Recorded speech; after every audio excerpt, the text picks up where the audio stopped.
Hi hello friends. இன்றைக்கி நம்ம எங்கே வந்திருக்கோம் அப்படின்னா வேதாரண்யத்தில் இருக்க பெரிய கோயிலுக்கு தான் வந்திருக்கோம். அதாவது நம்ம நண்பர்கள் எல்லாரும் பெரிய கோயிலை ஃபுல் வீடியோ போட சொல்லி கேட்டிருந்தாங்க. அவங்களுக்காக இன்றைக்கி நம்ம போயிருந்தோம். வேதாரண்ய கோயிலில் நிறையா பெருமைகள் இருக்குது.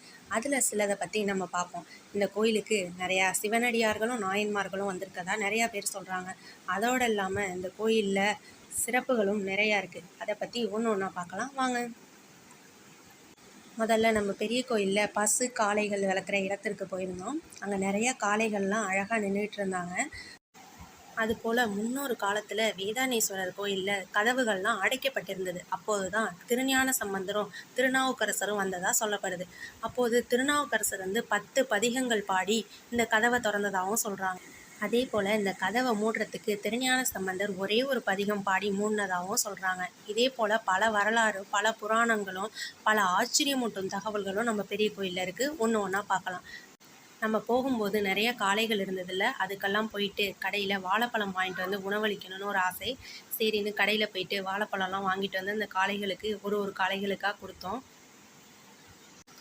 காளைகள் பசுகள் மட்டும் இல்லாமல் நம்ம பெரிய கோயிலில் வாத்துகளும் நிறையா வாங்கி விட்டுருக்காங்க. சிவனடியார்களும் நாயன்மார்களும் நம்ம வேதாரண்யேஸ்வரர் ஆலயத்தில் பாடியதுனால நம்ம வேதாரண்யேஸ்வரர் ஆலயம் திருமுறை தலங்களில் ஒன்றாக விளங்குது அப்படின்னு கூறுறாங்க.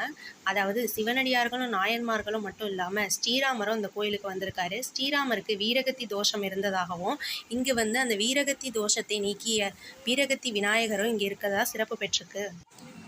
நம்ம வேதாரண்யேஸ்வரர் ஆலயத்தில் மணிக்கர்ணிகை தீர்த்தம் அப்படின்னு ஒரு தீர்த்தம் இருக்குது. அதாவது அது பல பாவங்களை போக்கியது அப்படின்னு வரலாற்றிலையும் கூறப்படுது அப்படின்னு சொல்கிறாங்க. கண்டிப்பாக எல்லாரும் வேதாரண்யம் கோயிலுக்கு வரும்போது மணிக்கர்ணிகை தீர்த்தத்தில் ஒரு வாட்டியாவது நீராடிட்டு செல்லுங்கள். ரொம்ப நல்லது அப்படின்னு வரலாற்றிலையும் கூறப்படுது. இங்குள்ள மக்களாலும் சொல்லப்படுது அப்படின்னு சொல்கிறாங்க.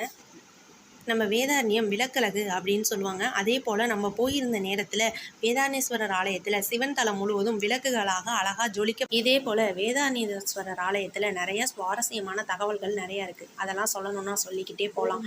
அதோடு இல்லாமல் வேதாரண்யேஸ்வரர் ஆலயத்தோட மித்த வீடியோக்களையும் பார்ட் 2 வீடியோவில் போடுறேன். அது வரைக்கும் இந்த வீடியோ லைக் பண்ணுங்கள், ஷேர் பண்ணுங்கள், கமெண்ட் பண்ணுங்கள், சப்ஸ்கிரைப் பண்ணுங்கள். Thank you for all.